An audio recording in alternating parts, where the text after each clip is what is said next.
სოფლიო მედიის ყურადღება ამ წუთებში ვაშინგტონისკენ არის მიმართული თეთრ სახლში რამდენიმე წუთის წინ მივიდა უკრაინის პრეზიდენტი. რუსეთის ლიდერთან გამართული მოლაპარაკებების შემდეგ დონალდ ტრამპი ვოლოდიმირ ზელენსკის ხვდება. მთავარი განსახილველი საკითხი ბუნებრივია უკრაინაში ცეცხლის შეწყვეტა და ის წინაპირობებია, რასაც პუტინი მშვიდობის სანაცვლოდ აყენებს. ცნობილია, რომ კრემლი ფრონტის ხაზის გაყინვას უკრაინის მხრიდან 2014 წელს რუსეთის მიერ ანექსირებული ყირიმის დათმობის და ნატოში გაწევრიანებაზე უარის თქმის შემთხვევაში განიხილავს. რა შედეგი დასრულდება ამერიკისა და უკრაინის ლიდერების შეხვედრა ეს უახლოეს საათებში გაირკვევა. მანამდე კი ზელენსკიმ კონსულტაციები უკრაინის საელჩოში ევროპელ ლიდერებთან გამართა. ვაშინგტონში 10-მდე ევროპული ქვეყნის პირველი პირები და ნატოს გენერალური მდივანი იმყოფებიან. მოგვიანებით დონალდ ტრამპი სწორედ ევროპელ პარტნიორებს შეხვდება. ლევან ახალაია მუშაობს თემაზე, რომელიც ახლა პირდაპირ ეთერში გვერდება. ლევან, საინტერესოა როგორია მოლოდინი თეთრ სახლში ჩანიშნულ მაღალი დონის შეხვედრებთან დაკავშირებით და საინტერესო ასევე რა განცხადებები კეთდებოდა შეხვედრის დაწყებამდე. შეხვედრის დაწყებამდე გაკეთებულ განცხადებებს ცოტა ხანში დაუბრუნდები. ახლა კი გეტყვით, რომ ამ წუთებში მიმდინარეობს ოვალურ კაბინეტში დონალდ ტრამპისა და ვოლოდიმირ ზელენსკის შეხვედრა. ამ შეხვედრისკენ დღეს მთელი მსოფლიო მედიის ყურადღება არის მიპყრობილი, როგორც პრეზიდენტ ტრამპმა შეხვედრის დაწყების წინ განაცხადა, ოვალურ კაბინეტში პროგრესი მიღწეულია ომის დასასრულებლად და არსებობს კარგი შანსი, რომ ომი შეჩერდეს.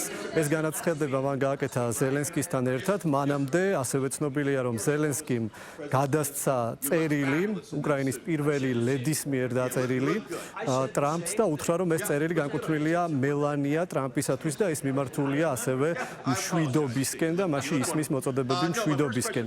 ჟურნალისტებმა თეთრ სახლში შესვლამდე ტრამპს ასე ვთქვათ კითხვებით დაუსვეს თუ რა გზავნილი აქვს მათ უკრაინელი ხალხისადმი, რაზეც ტრამპმა უპასუხა, რომ ჩვენ ისინი გვიყვარს. დღეს ერთ-ერთი ყველაზე რთული შეხვედრა ელის უკრაინის პრეზიდენტს, ერთ-ერთი რთული. ჩვენ გვახსოვს მისი წინა შეხვედრა ოვალურ კაბინეტში როგორ და რა პირობებში მიმდინარეობდა და როგორ დასრულდა. დღეს ზელენსკი მარტო არ არის თეთრ სახლში, მასთან ერთად იმყოფება 7 მსოფლიო ლიდერი. ესენი არიან ევროპელი ლიდერები, მათ შორის გერმანიის კანცლერი, იტალიის პრემიერ-მინისტრი, ასევე ევროკომისიის პრეზიდენტი, ნატოს გენერალური მდივანი, დიდი ბრიტანეთის პრემიერ-მინისტრი. ისინი ასე ვთქვათ ზურგს უმაგრებენ პრეზიდენტ ზელენსკის და აჩვენებენ იმას, რომ ევროპის უსაფრთხოება არის დღეს ფსონზე და სწორედ ეს დევს დღეს ამ მოლაპარაკებების ფსონზე. წინასწარ ძალიან ბევრი ვერსიები გამოითქმებოდა იმის თაობაზე, თუ რაზე ისაუბრებდნენ დღეს ლიდერები, რაზე შეთანხმდებოდნენ. რა თქმა უნდა, განხილვის ერთ-ერთი მთავარი თემა იქნება ის შეხვედრა, რომელიც გაიმართა 15 აგვისტოს ალასკაზე ვლადიმერ პუტინსა და დონალდ ტრამპს შორის და იქ, როგორც ვიცით, პუტინმა გააცნო საკუთარი წინადადებები ტრამპს. სწორედ ამაზე ისაუბრებენ დღეს ევროპელი ლიდერები. ისინი ერთხმად აღნიშნავენ, რომ უკრაინის მხარეს არიან. მათ ეს განცხადებები გააკეთეს წინასწარ, ვიდრე თეთრ სახლში მივიდოდნენ. მე აქვე გეტყვით გრაფიკსაც. ჯერ ვოლოდიმირ ზელენსკისთან პირისპირ შეხვედრა გაიმართება თეთრ სახლში, შემდეგ უკვე ევროპელ ლიდერებს შეხვდება დონალდ ტრამპი და შემდეგ გაიმართება ერთობლივი შეხვედრა, სადაც სავარაუდოდ იქნება საუბარი ევროპის უსაფრთხოების გარკვეულწილად ახალ არქიტექტურაზე და ზელენსკიმ ეს წინასწარად თქვა, რომ ევროპის ახალი უსაფრთხოების არქიტექტურისათვის უკრაინა მზადაა დაასრულოს მკვლელობები და უკრაინას სურს, რომ ეს ომი დასრულდეს. ახლა ჩვენ სიუჟეტში მოგიყვებით იმის შესახებ, თუ როგორ მიმდინარეობდა წინასწარ მსჯელობა ამ შეხვედრამდე და რა მოლოდინები არსებობდა. მოდით ერთად ვნახოთ ეს სიუჟეტი. უკრაინას შეუძლია ომი მყისიერად დაასრულოს თუ ამას მოისურვებს. ეს განცხადება ამერიკის პრეზიდენტმა დონალდ ტრამპმა ვაშინგტონში უკრაინის პრეზიდენტის ჩასვლამდე რამდენიმე საათით ადრე გააკეთა. სოციალურ ქსელში გამოქვეყნებულ განცხადებაში ტრამპმა ასევე დაწერა, რომ რუსეთის მიერ ობამას ადმინისტრაციის პერიოდში უკანონოდ ანექსირებული ყირიმის ნახევარკუნძული ვერასდროს დაბრუნდება უკრაინის შემადგენლობაში და უკრაინა ვერ შევა ნატოში. უკრაინის პრეზიდენტ ზელენსკის შეუძლია რუსეთთან ომი თითქმის დაუყოვნებლივ დაასრულოს, თუ ამის სურვილი ექნება, ან შეუძლია გააგრძელოს ბრძოლა. გაიხსენეთ, როგორ დაიწყო ეს ყველაფერი. ობამას მიცემული 12 წლის წინ ერთი გასროლის გარეშე ყირიმი ვერ დაბრუნდება და უკრაინა ნატოში ვერ შევა. ზოგი რამ არასდროს იცვლება. ვაშინგტონში ჩასული ზელენსკი ამერიკის პრეზიდენტის ამ განცხადებას გამოეხმაურა და განაცხადა, რომ ომის დასრულება ყველას ერთნაირად სურს. თუმცა ეს არ უნდა მოხდეს ისე, როგორც წლების წინ, როდესაც უკრაინას აიძულეს ყირიმისა და დონბასის ნაწილის დათმობა, ხოლო პუტინმა ეს გამოიყენა პლაცდარმად ახალი აგრესიისთვის. უკრაინის პრეზიდენტი ასევე წინააღმდეგია ბუდაპეშტის მემორანდუმის მსგავსი უსაფრთხოების გარანტიებისა, რამაც ზელენსკის თქმით არ იმუშავა. უკრაინის პრეზიდენტმა თეთრ სახლში მისვლამდე მოლაპარაკებები გამართა უკრაინის საკითხზე ტრამპის სპეციალურ წარმომადგენელ კიტ კელოგთან და თქვა, რომ ტრამპს რუსეთის მშვიდობისკენ იძულების შესაძლებლობა გააჩნია. როდესაც საუბარია მშვიდობაზე ევროპის ერთ-ერთ ქვეყანაში, ეს ნიშნავს მშვიდობას მთელი ევროპისთვის. ჩვენ მზად ვართ გავაგრძელოთ მაქსიმალური ძალისხმევის გაწევა ომის დასასრულებლად და სანდო უსაფრთხოების უზრუნველსაყოფად. ეს არის მთავარი საკითხები. რუსეთის მშვიდობისკენ იძულება მხოლოდ ძალით არის შესაძლებელი და პრეზიდენტ ტრამპს ეს ძალა გააჩნია. ჩვენ უნდა გავაკეთოთ ყველაფერი, რომ მშვიდობამ დაისადგუროს. ზელენსკისთან ერთად ვაშინგტონში დღეს იმყოფებიან ევროპელი ლიდერები, რაც ერთი მხრივ იმის ნიშანია, რომ მათ არ სურთ უკრაინის პრეზიდენტი მარტო დარჩეს ოვალურ კაბინეტში დონალდ ტრამპის ადმინისტრაციის წევრებთან ერთად, რაც თებერვალში გამართული. ასეთი შეხვედრისას მომხდარი ინციდენტის თავის არიდებას ემსახურება. ამას გარდა ევროპელ პოლიტიკოსებს სურთ დააფიქსირონ, რომ უკრაინის საკითხზე სამშვიდობო შეთანხმების გაფორმება უკრაინის უშუალო ჩართულობის გარეშე შეუძლებელია და ასევე კიევმა უნდა მიიღოს უსაფრთხოების მყარი გარანტიები. იმისთვის, რომ კიევის მხრიდან დათმობებზე, მათ შორის ტერიტორიულზე თანხმობის შემთხვევაში, უკრაინა დაცული იყოს რუსეთის შემდგომი აგრესიისგან. ქვეყანას აბსოლუტურად შეუძლია ზავის ცეცხლის შეწყვეტის ან სამშვიდობო ხელშეკრულების ჩარჩოებში აღიაროს დაკარგული ტერიტორიები. ტერიტორიები, რომლებიც გაყინულია. ის არ აღიარებს, რომ ისინი ჩვენი სუვერენიტეტის ქვეშ არიან, მაგრამ აღიარებს, რომ სამხედრო თვალსაზრისით დაკარგა. ეს არ ეწინააღმდეგება საერთაშორისო სამართალს, მაგრამ ეს ძალიან მნიშვნელოვანი დათმობაა და როგორც გითხარით, ეს არ არის ჩემი გადასაწყვეტი. თუმცა, 3 წელიწადნახევრიანი ასეთი კონფლიქტის შემდეგ, ამდენი ადამიანური სიცოცხლის გაწირვით, არც ერთ ქვეყანას არ შეუძლია ტერიტორიული დანაკარგების მიღება, თუნდაც დე-ფაქტო, თუ მას არ აქვს გარანტია, რომ დაცული იქნება დანარჩენ ტერიტორიაზე.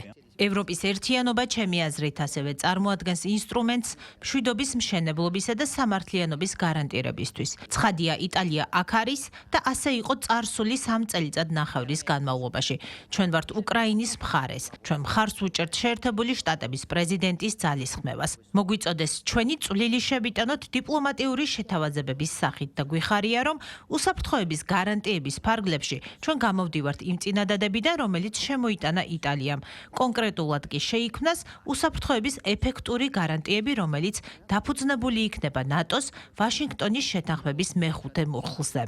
როგორც ამერიკული მედია ანონიმურ წყაროებზე დაყრდნობით წერს, ტრამპის ადმინისტრაციაში არ გამორიცხავენ, რომ უსაფრთხოების გარანტიების ფარგლებში უკრაინაში ამერიკელი სამხედროები განლაგდნენ. ვაშინგტონში ამ თემაზე ღიად საუბარს ერიდებიან, თუმცა ტრამპის ადმინისტრაციის ერთ-ერთმა წევრმა ეს ინფორმაცია დაადასტურა. ამერიკის შეერთებული შტატების სახელმწიფო მდივანმა NBC-სთან ინტერვიუში თქვა, რომ ალასკაზე გამართულ შეხვედრაზე რუსეთის პრეზიდენტი დათანხმდა, რომ კიევს შეუძლია მიიღოს ევროპული მოკავშირეებისაგან უსაფრთხოების გარანტიები. ტრამპის სპეცწარმომადგენელი სტივ კოფი კი ამბობს, რომ ამერიკის შეერთებულმა შტატებმა და ევროპამ შესაძლოა შესთავაზოს უკრაინას ნატოს მეხუთე მუხლის, ანუ კოლექტიური თავდაცვის მსგავსი გარანტიები. ეს ნიშნავს, რომ ამერიკის შეერთებული შტატები პოტენციურად მზადაა შეძლოს გასცეს ნატოს მეხუთე მუხლის გარანტიები, მაგრამ არა ნატოს მხრიდან, არამედ უშუალოდ ამერიკის შეერთებული შტატებისგან და სხვა ევროპული ქვეყნებისგან. ეს ძალიან დიდი რამაა, ძალიან დიდი. დისკუსიის ფარგლებში ჩვენ განვიხილავთ სპეციფიკურად რას ურთ უკრაინელებს, რადგანაც გახსოვდეთ, როგორც მედიატორები ჩვენ ვიყავით ალასკის სამიტზე უკრაინელების პოზიციების გასამყარებლად და ჩვენ ეს გავაკეთეთ წარმატებით. ახლა ჩვენ უნდა ვიმსჯელოთ დეტალებში. ზუსტად რას ურთ უკრაინელებს, რაც მათ სამომავლოდ უსაფრთხოების შეგრძნებას მისცემს და ასევე სხვათა შორის რას ურთ ევროპელებსაც. ჩვენ ვერ მივაღწევთ სამშვიდობო შეთანხმებას თუ ორივე მხარე არ დათმობს. ასეთ შემთხვევაში შეთანხმების მიღწევა შეუძლებელია, ეს ფაქტია. ეს პრაქტიკულად ყველა მოლაპარაკებებზე ვრცელდება. სხვა შემთხვევაში ამას ჰქვია კაპიტულაცია და არც ერთი მხარე არ აპირებს დანებებას, ამიტომ ორივე მხარეს მოუწევს დათმობა. ცხადია, ეს დათმობები იყო შეთავაზებული, მაგრამ უსარგებლო იქნება თუ ახლა მე გაგიმხელთ, რა იყო პროგრამაში. ანუ თუ გეტყვით, აი ჩვენ დავემუქრეთ პუტინს და ესა და ეს ვუთხარით, რომ შენ უნდა გააკეთო ეს და ეს.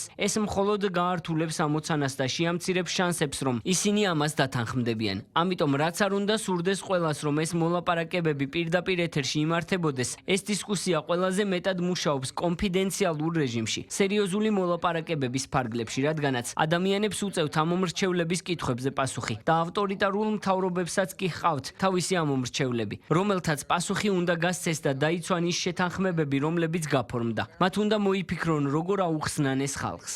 კიდევ ერთი საკითხი, რომელსაც დღეს ვაშინგტონში განიხილავენ, ტერიტორიებია. ამერიკის შეერთებულ შტატებში ამბობენ, რომ უკრაინას მიწის დათმობას არავინ აიძულებს. თუმცა აღნიშნავენ, რომ სამშვიდობო შეთანხმებისთვის, როგორც კიევი, ისე მოსკოვიც გარკვეულ დათმობებზე უნდა წავიდეს.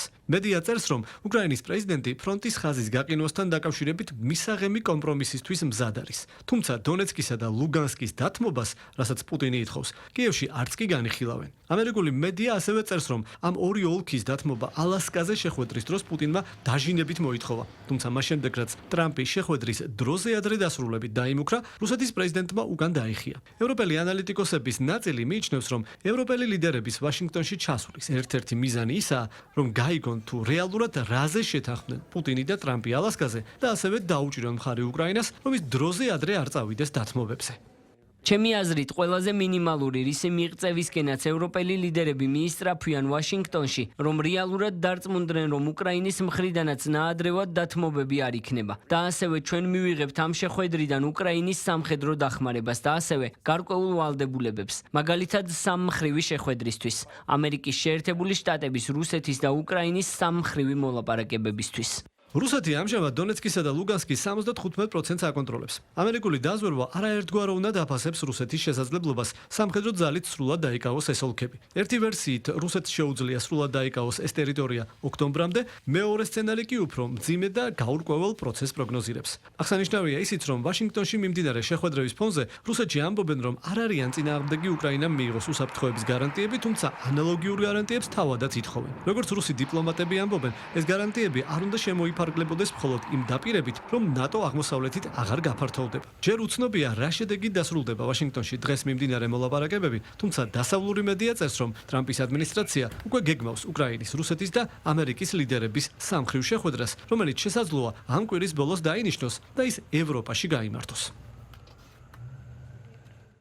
რა თქმა უნდა, ჯერჯერობით უცნობია შედგება თუ არა ეს სამხრივი შეხვედრა პუტინს, ტრამპსა და ზელენსკის შორის, რომელზეც სიუჟეტის ბოლოს მქონდა საუბარი, თუმცა ამ ოპტიმისტურად არის განწყობილი უკრაინული დელეგაცია, რომელიც ამ წუთებში იმყოფება თეთრ სახლში.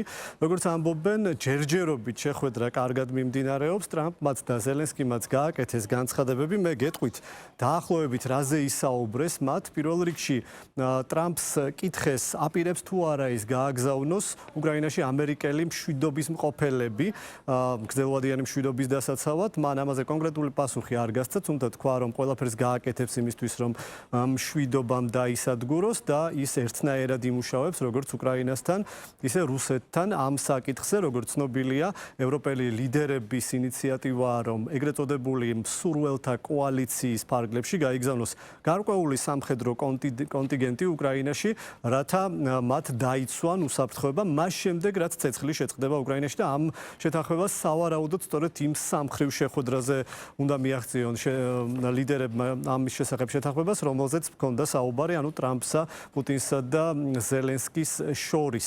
ჯერჯერობით ეს უცნობია, გაიმართება თუ არა ეს შეხვედრა, თუმცა ამაზე დღეს თეთრ სახლში იქნება საუბარი.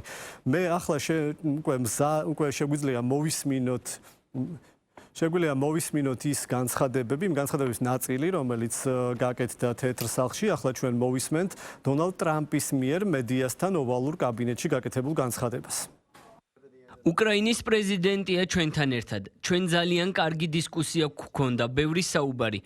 ვფიქრობ, გვაქვს პროგრესი, მრავალმხრივ, ძალიან მნიშვნელოვანი პროგრესი.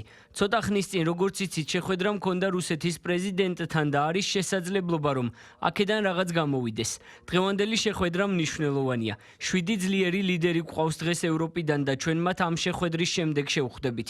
მადლობა, რომ აქ ხართ. ეს გზის ბოლო არ არის. ხალხი იხოცება. გვინდა ამის შეჩერება. ვფიქრობ, ვფიქრობ, ჩვენ კარგი შანსი გვაქვს ამისთვის.